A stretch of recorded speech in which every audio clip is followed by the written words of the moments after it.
क्यों रघु बाबा, बहुत दिन तो अपना का कुछ कर लिए नहीं हो। आ की विचार दे की करे कहियो।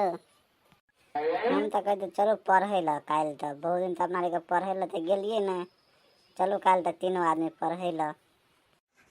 अपना रे तो कहलिए ने कहियो पढ़े ला, तही कह रहे रघु बाबा चलो पढ़े ला अपना रे का।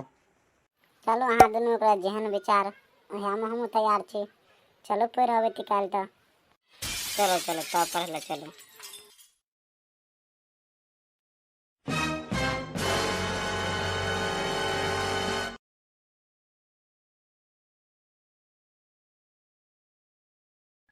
चलो आज तक गए अपना रे के स्कूल पर।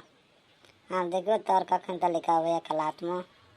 बुढ़वा के मास्टर रे कत रह गेलियो, अखन तक कलात में नहीं आयल अपना रे कहियो। 1 घंटा भ गेल अपना रे केला। मास्टर हैत कत बुझलिया, मोबाइल ल लात आ नेट चलबैत रहल, फेसबुक यूट्यूब वो तब चलबैत रहल। मोबाइल चलबैत मास्टर रे का अबूह नहीं लगते यो। तन तो जी बताओ। मालूम नहीं हो की करते की नहीं। मास्टरवा के कखनो ठीक है की करत की नहीं, पढ़ात की नहीं पढ़ात। देखो कखन तक लिखा भैया।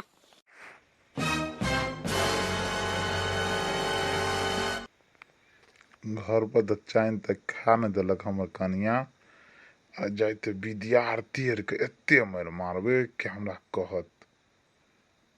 आई तो बीख चढ़ल ये हमर।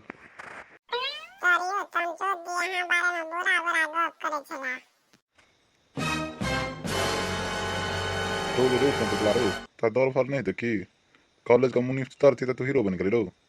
मारे एहन लाठी मारबो गेन बके गेर का लाल कर देबो हम। बड़ी बुढ़वा के मास्टर थे यो। हम की तो बजलिया है ना, हमरे दो के रहते। देखियो ये रघु बाबा, देखियो ये तो हमरे नाम लगा रहा थे यो।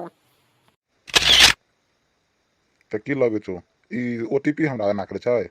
हर ओटीपी तू बजते ना रो। नहीं तो बोले चलायो नहीं भी तो आता ये तो रघु बाबा तो पूछियो।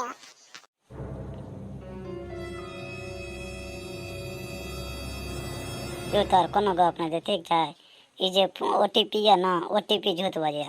अहाँ ताकि तो नहीं कहलक तहन तो जे ना गप कल के जखन तक तोर पढ़वे ला नहीं गेले। और कोनो गप नहीं दे ठीक है। अहाँ क्लास चालू करू, पढ़ाई चालू करू, हम तो पढ़बे। कोनो गप नहीं भेले। किछो भेलै या नहीं भेलै, पहले ओटीपी के पहले हमरा एक थप्पड़ मारा देता। चलो चल तो पढ़े जाइए तो अपना अपना जगह पर।